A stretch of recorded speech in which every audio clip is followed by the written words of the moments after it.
प्रधानमंत्री नरेंद्र मोदी मालासेरी में कल आ रहे हैं भगवान देवनारायण के 1111वें प्रकाट्य दिवस पर। प्रधानमंत्री नरेंद्र मोदी का यह दूसरा धार्मिक दौरा है। इससे पहले मानगढ़ धाम में आए थे गुजरात चुनाव से पहले आदिवासियों के बीच और गुर्जर समुदाय के बड़े देवता भगवान देवनारायण जी के मंदिर में पूजा अर्चना करने, यज्ञ में आहुति देने और फिर लोगों को संबोधित करने प्रधानमंत्री आ रहे हैं। हमारे साथ विजय बैंसला हैं, बीजेपी नेता। प्रधानमंत्री के क्या कार्यक्रम है? देखिए, सबसे पहले तो मैं ये कहना चाहूँगा आपको कि बहुत अच्छी बात है कि यशस्वी प्रधानमंत्री मोदी जी यहाँ आ रहे हैं। और मैं ये क्लैरिफिकेशन करना चाहता हूँ कि काफ़ी सारी बातें चलती हैं। देवधनी दरबार में वही व्यक्ति आता है जिसको देव जी बुलावा देते हैं, ये बात फैक्ट है। बहुत सारे लोग हैं मेरे साथ के जो अभी तक मालासेरी गए ही नहीं, अब आए हैं। उनको बुलावा आया तो आए, तो हमें इस बात की बहुत खुशी है कि उनको बुलावा आया, वो यहाँ पहुँच रहे हैं। कार्यक्रम बहुत सारे हैं। सबसे महत्वपूर्ण कार्यक्रम होता है सुबह 4 बजे की आरती का, जिसमें हम सब शामिल होंगे। हर साल मैं आता हूँ यहाँ पे, शामिल होते हैं। बाकी मोदी जी आएंगे और लोगों से मिलेंगे, अपनी बात रखेंगे, देवधनी दरबार में अपने शीश झुकाएंगे, आशीर्वाद लेंगे। तो ये प्रोग्राम है। इसे चूंकि प्रधानमंत्री एक सियासी व्यक्ति हैं, सियासत के लिहाज से भी देखा जा रहा है कि बड़ी संख्या में गुर्जर समुदाय के नेता भी देश भर से आ रहे हैं, तो क्या यहाँ से एक साधने की कोशिश भी होगी? मैं आपको पहले ये कहूँ कि सियासत तो बाद में आती है, पहले अध्यात्म आता है। और क्या हम ये कहना चाह रहे हैं कि मोदी जी आध्यात्मिक नहीं है? बहुत है। नहीं, मैंने कब नहीं। तो हम सियासत की बात बाद में करें, हम पहले अपने धर्म की बात करें।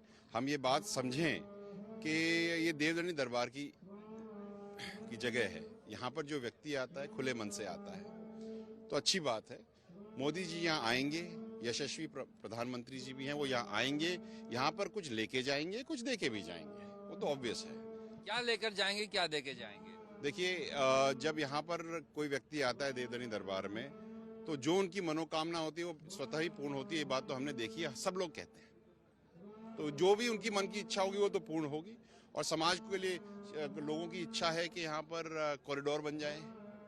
लोग ये कह रहे हैं, गांव वाले जो सब कह रहे हैं कि काशी विश्वनाथ के तौर पर इसको डेवलप किया जाए। देखिए, ये पूरा जो क्षेत्र है, आपको मैं बताना चाहूँगा, यहाँ पर 1984 के बाद से पानी नहीं है। 150 बीघा जमीन में केवल 5 बीघा जमीन जो है ना, वो सिंचाई, थोड़ी बहुत सिंचाई होती है, उसमें खेती होती है। बाकी 145 बीघा सूखा पड़ा है। तो हो सकता है कि कुछ ऐसा कुछ हो जाए। हो सकता है कि मोदी जी यहाँ आए और हम सब जो गरीब अवस्था में जो पशुपालक लोग हैं, जो गुर्जर लोग हैं, उनकी स्थिति देख करके कुछ ऐसी चीज हो जाए, करिश्मा ही हो जाए। हमें तो नहीं पता क्या हो जाए, लेकिन हम इतना जरूर जानते हैं कुछ तो जरूर होगा। ये भगवान देवनारायण का मंदिर है और यहाँ पर दर्शन करने जाएंगे और उसके बाद कहा जा रहा है यहाँ यज्ञ चल रहा है, यज्ञ में आहुति भी देंगे। इसलिए कहा जा रहा है कि अर्जुन राम मेघवाल का दावा है कि 3 लाख लोग आएंगे। 3 लाख बहुत बड़ी संख्या होती है, तो आप लोग क्या 3 लाख का टारगेट लेके चल रहे हो? कितना टारगेट है? 3 लाख किसने कहा संख्या बड़ी होती है? कुछ भी नहीं है 3 लाख। जब लोग मन से यहाँ पहुंचेंगे तो 3 से भी ज्यादा हो सकता है, कोई बड़ी बात थोड़ी। लोग अपनी गाड़ियों से, अरे 200 गाड़ियां उज्जैन से निकली हैं। ये जितनी भी मालाएं दिख रही हैं आपको ऊपर लगने वाली जो है, वो सारी की सारी उज्जैन से आई हैं। एक 1111 मीटर का साफा आ रहा है, ये ऐसे ही तो नहीं आता ना।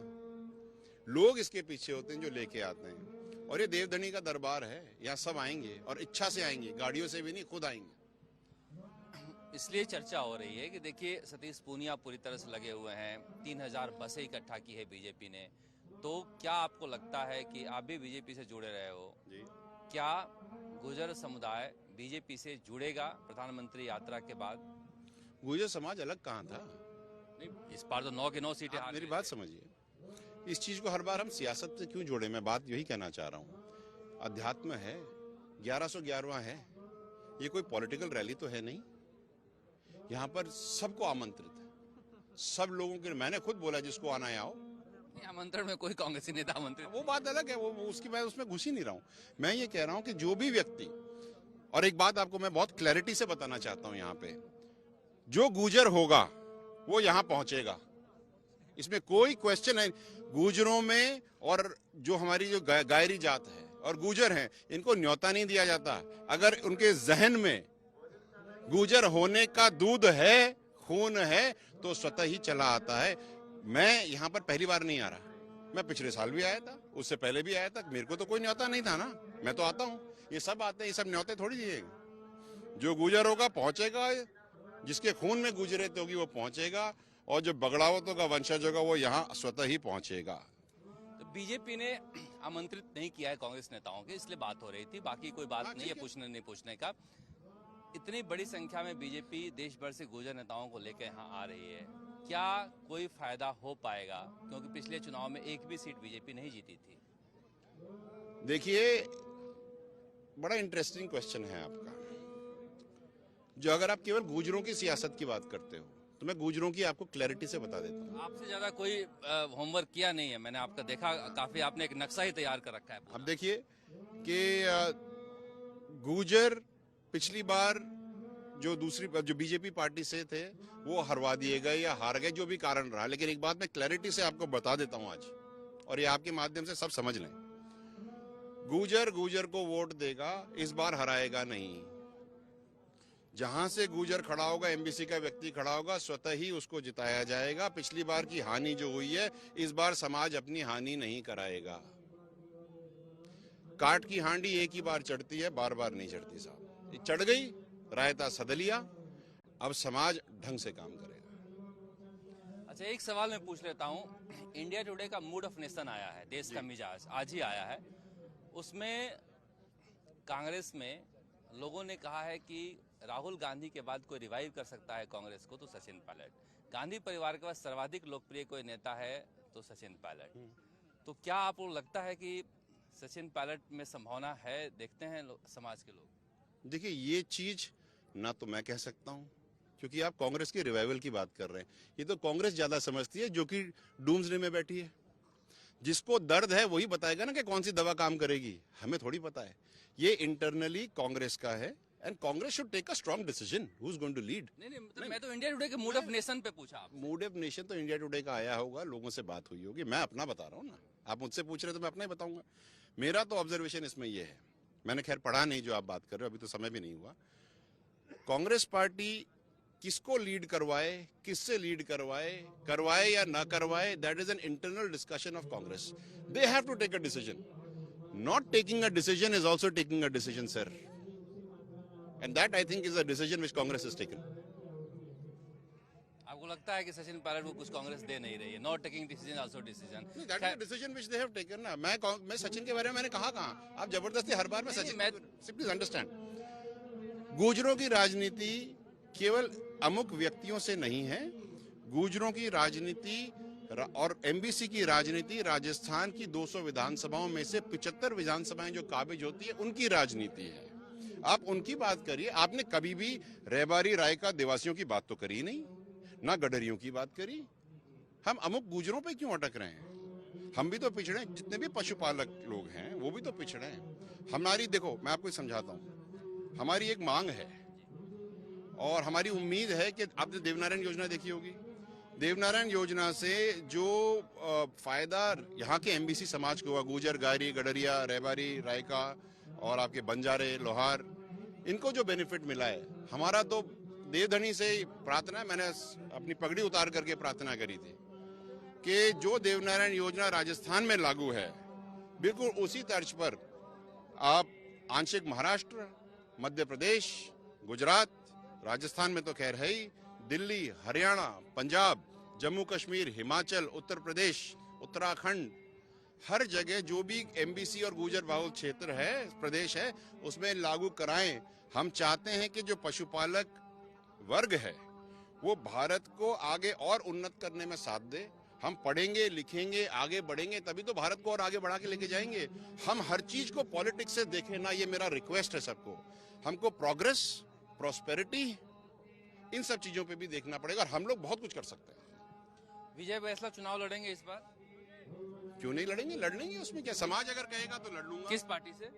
मैं तो अभी अपनी पार्टी से ही लड़ूंगा ना, जहां से लड़ूंगा। अब कोई एक पार्टी में होगा तो दूसरी पार्टी से तो लड़ नहीं सकता ना, मैं वहीं से लड़ूंगा। बीजेपी से? हाँ, क्या दिक्कत? कितनी सीटें ऐसी है जिस पर समाज लोकसभा, विधानसभा में राजस्थान में मायने रखता है आपके हिसाब से? 75 विधानसभाएं ऐसी हैं जो राजस्थान में एमबीसी समाज काबिज करता है। इसमें 28,000 से लेकर के 78,000 वोट हैं। ये तो हुई विधानसभाएं। 12 लोकसभाएं ऐसी हैं जो एमबीसी समाज काबिज करता है। हमें एक बात मैं जरूर कहूंगा यहाँ पे, जब बात हो ही रही है, अगर आप 12 विधानसभाएं काबिज करते हो तो कम से कम 3 तो होने चाहिए ना आपके सांसद। चलो आप एक गुजर दे दो, एक गडरिया दे दो, एक रेबारी दे दो, हमें कोई प्रॉब्लम थोड़ी है। और जिनको आप, और मेरा एक रिक्वेस्ट है, आई डोंट नो कैसे पॉसिबल कैसे हो सकता है मुझे नहीं पता, लेकिन जो आपका गडरिया समाज है, जो लोहार समाज है, जिनको हम रोड के बगल में जाकर के जिनकी फोटो खींच के बोलते हो मामा सच ए ब्यूटीफुल फोटोग्राफ, ये फोटोग्राफ नहीं है, इंसान है।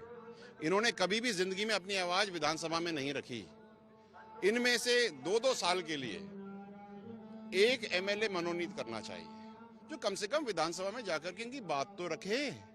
इनकी जिंदगी बदतर से बदतर है। इस बार आप जैसा कि कह रहे हो कि तारीफ कर रहे हो देवेंद्र भगवान, ये योजना जो है इतनी अच्छी राजस्थान सरकार की चल रही है।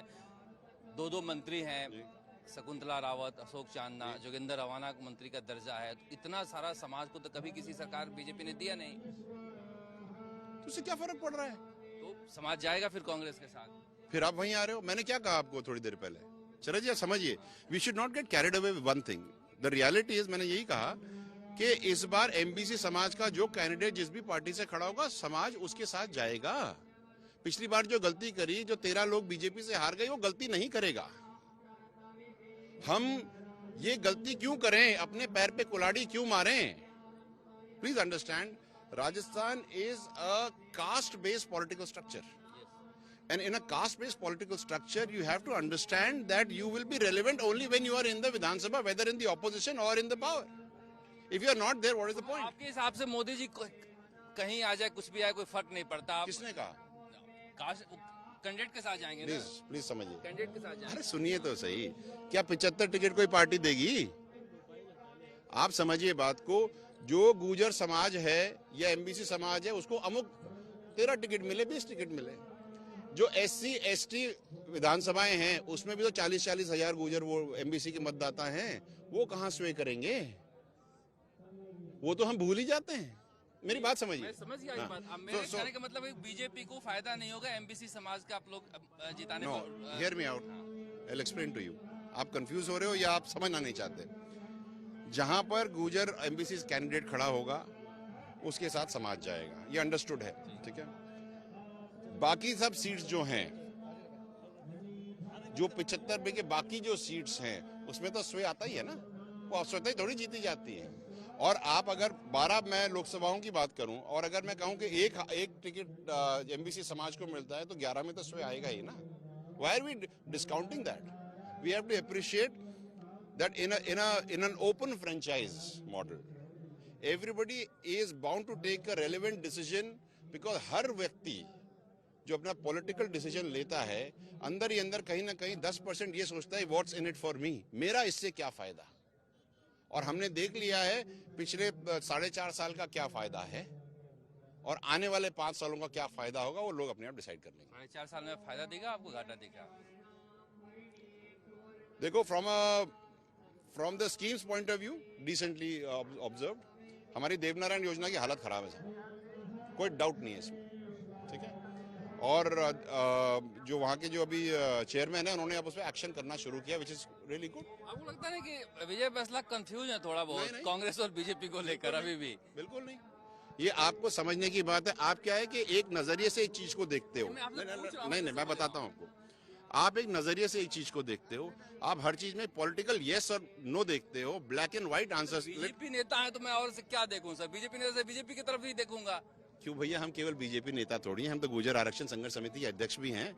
उसी दायरे पे तो हमसे आपसे बात होती है। जब हम पटरी पे बैठते हैं तो हम बीजेपी नेता होते हैं या गुर्जर आरक्षण संघर्ष समिति के लोग होते हैं? हमारे पास, see, we hold 2 hats, one from the party point of view, one from the community point of view. और मैं कम्युनिटी जब हैट पहनता हूं, तब मैं बिल्कुल बशर्ते ये कह रहा हूं कि कुछ चीजें ठीक हुई हैं, कुछ चीजों में बहुत कुछ होना बाकी है। कहां से लड़ेंगे, सोचा है कभी चुनाव? जहां से आ जाए, 45 सीटें कहीं से लड़ लेंगे। और जहाँ शरद जी आप बताओगे वहां से लड़ लेंगे। आप बता दो कहाँ से लड़ लेंगे। देवनारायण भगवान की ये फैसला है। यहाँ पर प्रधानमंत्री की रैली की तैयारियों में लगे हुए हैं पिछले कई दिनों से मालाशेरी में। और बीजेपी की एक कोशिश है कि जिस तरह से बीजेपी से ये समाज अलग हुआ था उसे जोड़ा जाए। और प्रधानमंत्री नरेंद्र मोदी जब आते हैं तो उनकी नजरों में बहुत कुछ होता है, इसलिए मान के चला जा रहा है कि उन्होंने यहाँ वक्त दिया है मालाशेरी में, तो कहीं न कहीं 2023 विधानसभा चुनाव उनकी नजरों में होगा। और जिस तरह के बता रहे हैं कि गुर्जर समाज एक भावुक समाज है और एक मिलिटेंट समाज है और लड़ाका समाज है। अपने हक के लिए जिस तरह से लड़ा है वो सबने देखा है। ऐसे में कोशिश की जा रही है कि कांग्रेस की तरफ से जिस तरह का घाव मिला है उसे बीजेपी उस पर मरहम लगाए और समाज को साधे। हालांकि ये धार्मिक कार्यक्रम है, मगर नेता किसी धार्मिक कार्यक्रम में आए तो ये सियासी बन ही जाता है। कैमरामैन निखिल शर्मा के साथ शरद कुमार माला।